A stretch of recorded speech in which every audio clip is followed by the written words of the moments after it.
అందులో అంటాడు, గతిర్వేగశ్చ తేజశ్చ లాఘవంచ మహాకపీహే మహాకపీహే అని పిలిచాడు.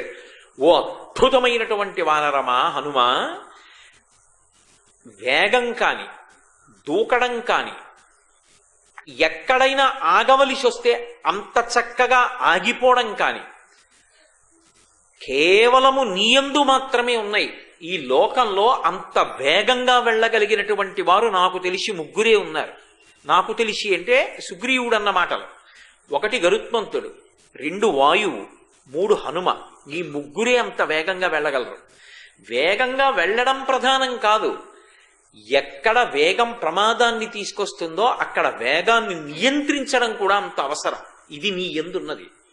కాబట్టి గతిర్వేగశ్చ తేజశ్చ లాఘవంచ మహాకపేహే, నీ యందు అపారమైనటువంటి తేజస్సు ఉంది. ఇవి ఎటువంటివి అంటే పితుస్తే సదృశం వీర, మీ తండ్రి అయినటువంటి వాయువుకి ఎటువంటి లక్షణాలున్నాయో మారుతస్య మహౌజసః, అటువంటి లక్షణాలన్నీ పుణికి పుచ్చుకున్నావు. ఇంతేకాదు, నిన్నే నేను నమ్మడానికి కారణం ఏమిటో తెలుసా? త్వయ్యేవ హనుమన్నస్తి బలం బుద్ధి పరక్రమ దేశకాలానువృత్తిశ్చ నయశ్చ నయపండిత. ఏమి ప్రభు దగ్గర కితాబు పొందారండి మహానుభావుడు. ఇంత శక్తి ఉన్నవాడు ఎప్పుడూ ప్రభువుని ధిక్కరించలేదు. అది వినయం అంటే. అంత మర్యాద పాటించేవారు.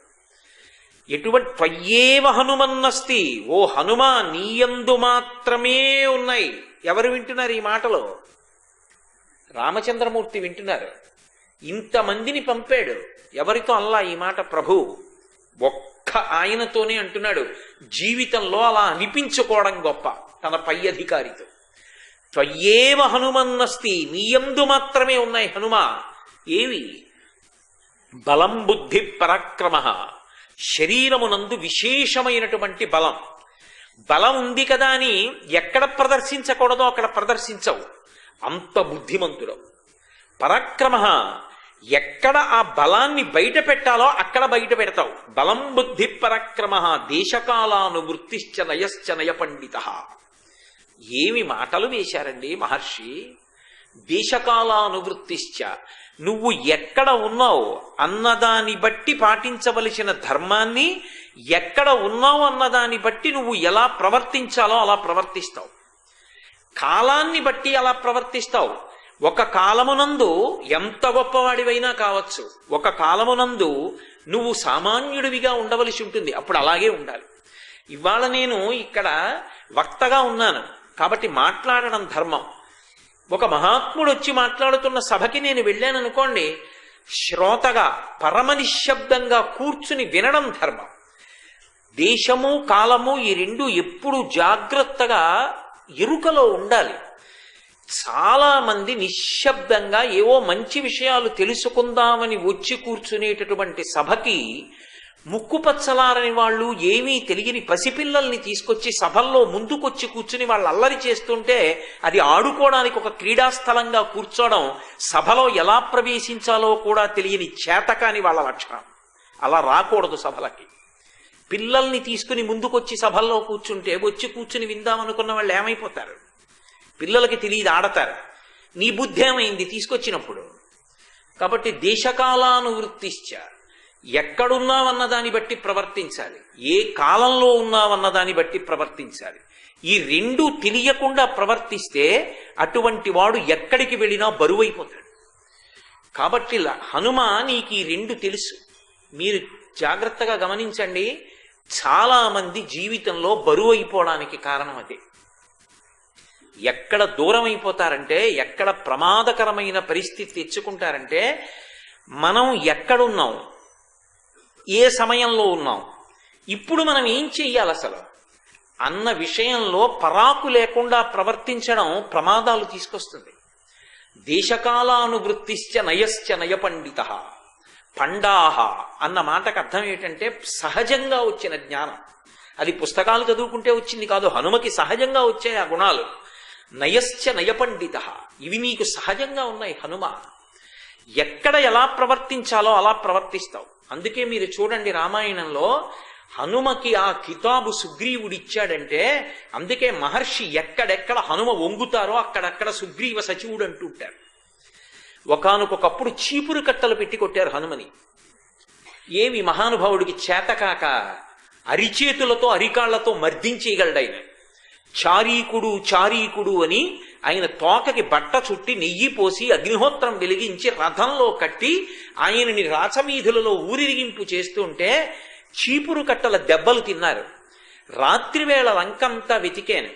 తిరిగి వెళ్ళిన తర్వాత నా ప్రభువు సుగ్రీవుడు లంకాపట్టణం యొక్క బలాబలాలు ఏమిటి అని అడిగితే ఏం చెప్పను? నేను చూడలేదని చెప్పనా? రాముడు లంకాపట్టణం యొక్క ఆను పాను ఎలా ఉంటుంది, ఎంతమంది బలవంతులున్నారు, ఇన్ని కోట ఎలా ఉంటుంది, దాని చుట్టూ ఉండే రక్షణ ఎలా ఉంటుంది అంటే ఏం చెప్పను?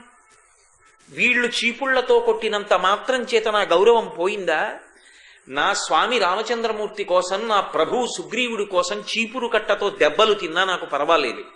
ఇది నేను పగటిపూట లంకాపట్టణం యొక్క ఆను పాను కనిపెట్టడానికి అవకాశం అని చీపురు దెబ్బలు తిన్నారు. ఇంకొకడైతే వీళ్ళు నన్ను కొట్టడం ఏమిటని మర్దించి వెనక్కి వెళ్ళిపోయి ఉంటే రామచంద్రమూర్తి అడిగిన ప్రశ్నలకి సుగ్రీవుడు అడిగిన ప్రశ్నలకి హనుమ అంత అద్భుతంగా జవాబు ఎలా చెప్పుంటుండేవారు. అసలు యుద్ధంలో హనుమ రామచంద్రమూర్తికి అలా ఎలా తోడ్పడి ఉండేవారు. అసలు హనుమ యొక్క గొప్పతనం అంతా ఎక్కడుందో మీరు కనిపెట్టాలి అంటే రామచంద్రమూర్తి అగ్ని పరీక్ష పెడుతుంటారు. అలా ఉంటారు. కానీ ఒక్కొక్క సంఘటనని బట్టి ఏరేస్తారు, జల్లెడ పట్టేస్తారు. ఎంతమంది నిలబడగలరు అన్నది లెక్క పెట్టేస్తారు. విభీషణుడు వచ్చి ఆకాశంలో నించున్నాడు. శరణాగతి అన్నాడు. అందరినీ పిలిచి కూర్చోబెట్టారు. ఇవ్వచ్చా శరణాగతి అని అడిగారు. అందరూ ఎవరికి తోచింది వాళ్ళు చెప్పారు. రావణాసురుడి తమ్ముడు యుద్ధానికి ముందు వచ్చాడు, నమ్మకండి అన్నారు. సుగ్రీవుడితో కలిపి చాలా మంది అదే మాట చెప్పారు. హనుమ వంక తిరిగారు. హనుమ నీ అభిప్రాయం అని అడిగారు. హనుమ మొదట చెప్పిన మాట ఏమిటో తెలుసా? నేను మాట్లాడుతున్న మాటలు ఏవున్నాయో అవి పక్షపాతరహితములు. యథార్థమును ఆవిష్కరించమని నన్ను అడిగారు కాబట్టి, చెప్పమన్నారు కాబట్టి చెప్తున్నాను. నేను చెప్పిన మాటల్ని విపరీతార్థములతో ఎవ్వరూ అర్థం చేసుకోకూడదు. ఎందుకో తెలుసా? అటువంటి సభల్లో చెప్పేటటువంటి అభిప్రాయం ప్రభువు అడిగినప్పుడు ఉన్నదున్నట్టు మాట్లాడాలి. ఎవరో ఏదో అనుకుంటారని మాట్లాడకూడదు. కానీ తాను అనబోయే మాట ఏదుందో అది తన ప్రభువుకే చురుక్కుమంటుంది. అలా అనుకోవద్దు. నిన్ను ఉద్దేశించి నేను అంటలేదు. అడిగాడు కాబట్టి రామచంద్రమూర్తి ఉన్న మాట చెప్పాలి కాబట్టి చెప్తున్నాను అంటూ ఒక మాట చెప్పారు. ఇతను కూడా ఒక రాజ్యానికి రాజుకి తమ్ముడు. యుద్ధం వచ్చింది. మీరు ధర్మాత్ముడు. మీ చేతిలో రావణుడు పడిపోతాడు. ఇతనికి కూడా మనసులో ఒక చిన్న కోరిక ఉండి ఉంటుంది. అతను కూడా లంకాపట్టణాన్ని ఏలాలని అనుకుంటున్నాడు. అన్న చచ్చిపోతే, అన్న ధర్మంలో లేకపోతే చంపి ధర్మాత్ముడు తమ్ముడైతే తమ్ముడికి పట్టం కట్టడం మీకు అలవాటు ఉంది. మీరు వాలిని చంపి సుగ్రీవుడికి రాజ్యం ఇచ్చారు. సుగ్రీవుడితో కలిసి యుద్ధానికి వచ్చారు. ఇది తెలుసుకున్న విభీషణుడు రావణుణ్ణి చంపడానికి సహకరించి తాను పట్టాభిషేకం పొందడానికి వచ్చాడని నేను అనుకుంటున్నాను. కాబట్టి మీరు ఇవ్వచ్చు. మాట్లాడేటప్పుడు అంత జాగ్రత్తగా మాట్లాడతాను. ఇప్పుడు నేను సరి అయిన సలహా చెప్పకపోతే, ఉన్న మాట ఉన్నట్టు మాట్లాడకపోతే, రామచంద్రమూర్తి అడిగిన దానికి సరిగా జవాబు చెప్పలేకపోయాను అని మనసులో నాకు పరివేదన ఉండకూడదు. కానీ నేను చెప్పిన మాట వల్ల నా ప్రభువు సుగ్రీవుణ్ణి కించపరచడం నా ఉద్దేశ్యం కాదు. విభీషణుడు అందుకొచ్చాడు అంటే ఆశ మొలకెత్తడానికి సుగ్రీవుడు రాజవడం ఒక కారణం. ఆ కారణం ధర్మాత్ముడు సుగ్రీవుడు కనుక సుగ్రీవుడు అడిగాడు కాబట్టి వాళ్ళని చంపేశాడు. అధర్మాత్ముడిని, అన్నని చంపి తమ్ముడికి రాజ్యం ఇవ్వడం నీకు అలవాటు ఉంది ధర్మం కోసం. ఇక్కడ అంతే. విభీషణుడు ధర్మాత్ముడు, రావణుడు అధర్మాత్ముడు. అధర్మాత్ముడైన రావణుణ్ణి చంపి తమ్ముడైన విభీషణుడికి పట్టం కడతామని ఆశతో వచ్చి ఉండవచ్చు. రామా, నువ్వు అంగీకరించవచ్చు, దోషమేం లేదు. ఆ కోరికతోనే వచ్చాడు. అలా కోరికుంటే తప్పేమిటి ఒక రాజ్య పరిపాలన చేయవలసిన వాడికి? కానీ ఇది మరొకలా సుగ్రీవుడు అనుకోకూడదు. అందుకే ఉన్న మాట ఉన్నట్టు చెప్తున్నాను, వేరొకరు ఉలిక్కి పడకూడదు అంటూ మాట్లాడారు. ఇది హనుమ దేశకాలానువృత్తిశ్చ నయశ్చ నయ పండిత.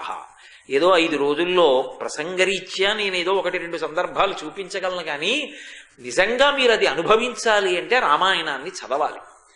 హనుమ ఎప్పుడైనా ఎక్కడైనా మాట్లాడితే తక్కెట్లో పెట్టినట్టే ఉంటుంది. మరి స్వాతి నక్షత్రంలో పుట్టినవారు కదూ, స్వాతి నక్షత్రంలో పుట్టితే తులారాశి. తులారాశి అంటే అది తక్కెడ, అది కేజీ అంటే కేజీయే, అది 1/2 కేజీ అంటే 1/2 కేజీయే. స్వాతి నక్షత్ర జాతకులు చేసే నిర్ణయాలు అలాగే ఉంటాయి. తొందరపడరు, ఆలోచించి ఓ నిర్ణయం చేశారా, మీ నిర్ణయం తప్పనడం అంత తేలిగ్గా ఉండదు. అది ఆ నక్షత్ర ప్రభావం. ఒక్కొక్క నక్షత్రానికి ఒక్కొక్క విశేషం ఉంటుంది. అందుకే వైశాఖమాసి కృష్ణాయాం దశమ్యాం మందవాసరే పూర్వాభాద్రా ప్రభూతాయ మంగళం శ్రీహనుమతి.